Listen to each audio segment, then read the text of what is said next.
যাদের নামাজ পড়ার সময় দুনিয়াবি চিন্তা মনে আসে বা নামাজে অমনোযোগী তৈরি হয়, তারা ভিডিওটি শেষ পর্যন্ত দেখার অনুরোধ রইল।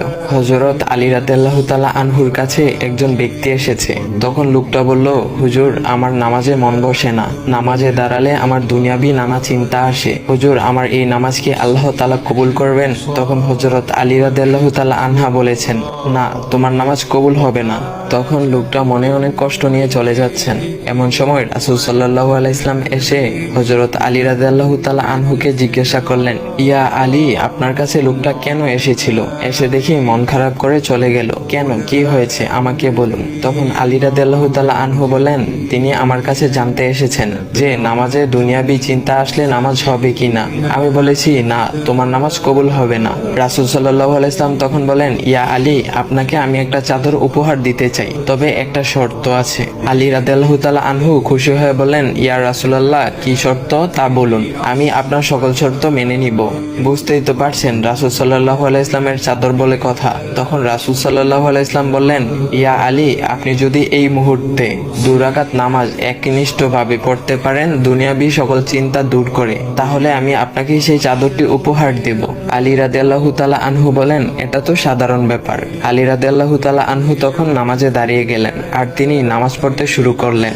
এমন সময় তার মনের মধ্যে শুধু ভাবনা চিন্তা আসতে শুরু করলো, আচ্ছা, আমাকে যে রাসূল সাল্লাল্লাহু আলাইহি ওয়াসাল্লাম যে চাদরটা দিবেন, সেটা কি ফাতিমার চাদর নাকি রাসূল সাল্লাল্লাহু আলাইহি ওয়াসাল্লামের? আচ্ছা, চাদরখানা দেখতে কেমন হবে?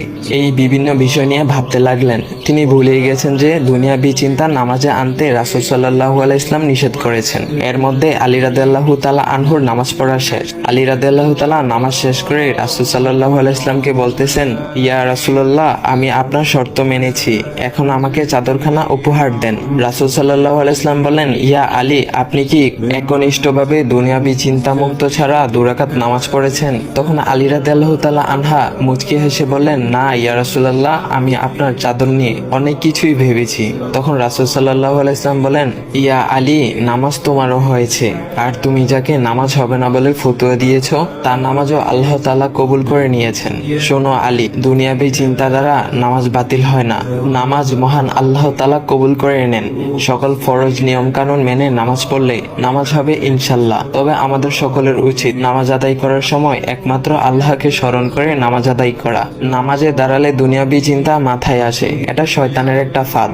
আল্লাহ তাআলা আমাদের সকলকে শয়তানের কুমন্ত্রণা থেকে হেফাজত রাখুক এবং সঠিকভাবে মনোযোগের সাথে নামাজ আদায় করার মতো তৌফিক দান করুক। সবাই বলি আমিন। চাইলে ভিডিওটা আপনি অন্যদের কাছে শেয়ার করতে পারেন, এতে অন্যদের ভুল ভ্রান্তি গুলো দূর হবে। তো গাইস, এমন ইসলামিক ভিডিও পাওয়ার জন্য ভাইয়ের আইডিটা ফলো করে দেওয়া যাও।